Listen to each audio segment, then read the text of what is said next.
Passeuses et passeuses d'espoir, bonsoir, je m'appelle Sou et aujourd'hui nous allons parler de Charles Aznavour.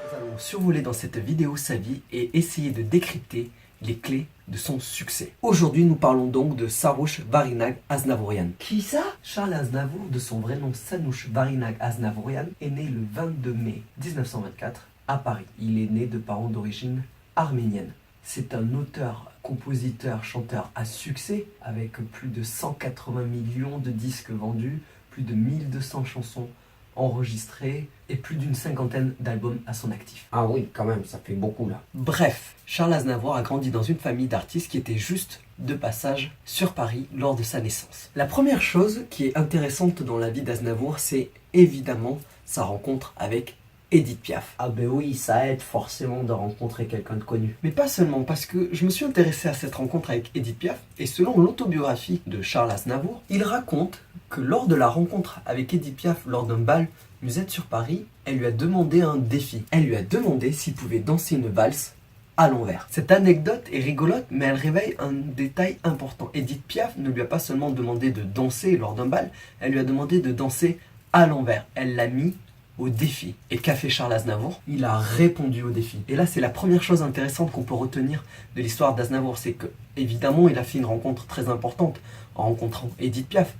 Mais si Aznavour n'avait pas relevé le défi, s'il s'était contenté de danser la valse normalement, ou s'il s'était contenté de refuser poliment, est-ce que l'histoire aurait été la même? Je ne pense pas. C'est une sorte de test d'aptitude que lui a fait passer Edith Piaf. Il va s'en suivre 8 ans de collaboration, mais le succès et le triomphe attendu ne sera pas encore là. Il va falloir même attendre 12 ans pour un véritable triomphe. Ah ouais, 12 ans, c'est long. Ironie du sort, le véritable triomphe, bien qu'il eut déjà des petits succès, se fera donc en 1960, c'est-à-dire quasiment plus de 12 ans après sa rencontre avec Edith Piaf, lors d'un concert à l'Alhambra sur une chanson d'un artiste raté.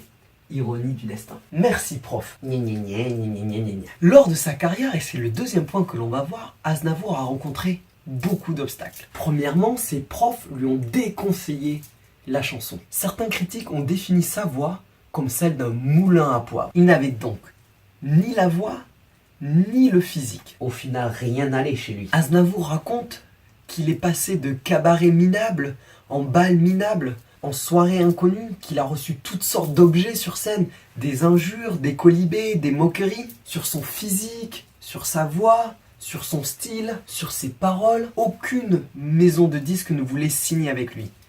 Mais au final, son moteur, ça a été tout ça, cette volonté de prouver à toutes ces personnes qu'elles avaient tort de penser ça sur lui. Et puis il y avait aussi cette détermination de survie. Il venait d'une famille d'immigrants, apatrides, il ne venait pas d'une famille aisée. Il avait besoin de survivre, mais aussi de reconnaissance.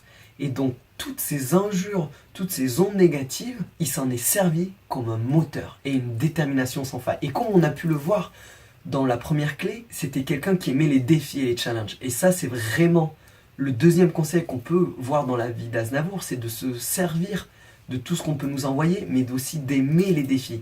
C'est-à-dire qu'on vous envoie des ondes négatives, vous vous faites le défi de les transcender. On arrive donc sur la troisième partie. Quels sont les atouts véritables de Charles Aznavour?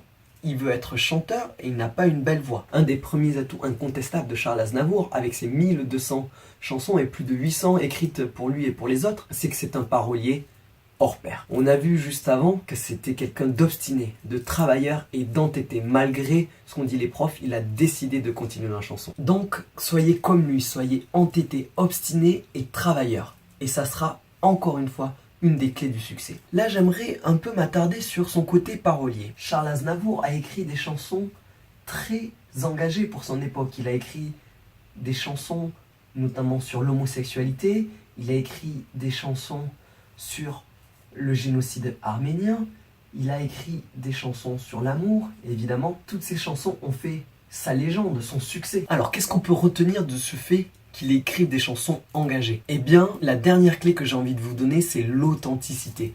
Aznavour était un auteur authentique. Il écrivait sur des sujets qui lui tenaient à cœur. Et en parlant de ces textes engagés, j'aimerais avoir une pensée positive pour tout le peuple arménien qui a subi un génocide et un terrible séisme. Voilà, donc pour conclure cette vidéo, les 3 clés qu'on peut voir sur la vie d'Aznavour, la première c'est d'optimiser ses rencontres, la deuxième c'est d'aimer les défis et de s'entêter, et la dernière c'est de travailler. Aznavour aimait la scène, il aimait le travail, il le dit lui-même dans sa biographie. Si vous avez aimé ces 3 clés et ce parcours de la vie d'Aznavour pour essayer d'en décrypter les secrets du succès, laissez un pouce bleu sur la vidéo. J'aimerais finir cette vidéo sur une phrase de Charles Aznavour lui-même qui, je trouve, décrit très bien comment arriver au succès et comment être au final un passeur d'espoir. Il a dit « Ce que j'ai fait, je l'ai toujours fait avec amour et sérieux. Bien que je me sois toujours amusé, je l'ai fait dans le respect de mon public et de mes valeurs. » Je crois qu'on ne peut pas décrire mieux la recette du succès. Aimer ce qu'on fait, le faire avec sérieux, mais prendre du plaisir. Et enfin, comme on l'avait dit dans les clés de son succès, l'authenticité. Aimer son public, ça se transpose dans tous les commerces, dans toutes les activités. C'est aimer son client, respecter son client et respecter ses valeurs. Toujours rester authentique avec ce qu'on est. Je pense que c'est la plus belle leçon de vie que peut nous donner Aznavour. Si cette vidéo vous a plu, n'hésitez pas à laisser des commentaires, à vous abonner à ma chaîne. Une vidéo va apparaître de ce côté, un lien pour s'abonner, ou de ce côté, où je crois qu'il y a aussi en bas à droite ou à gauche pour s'abonner.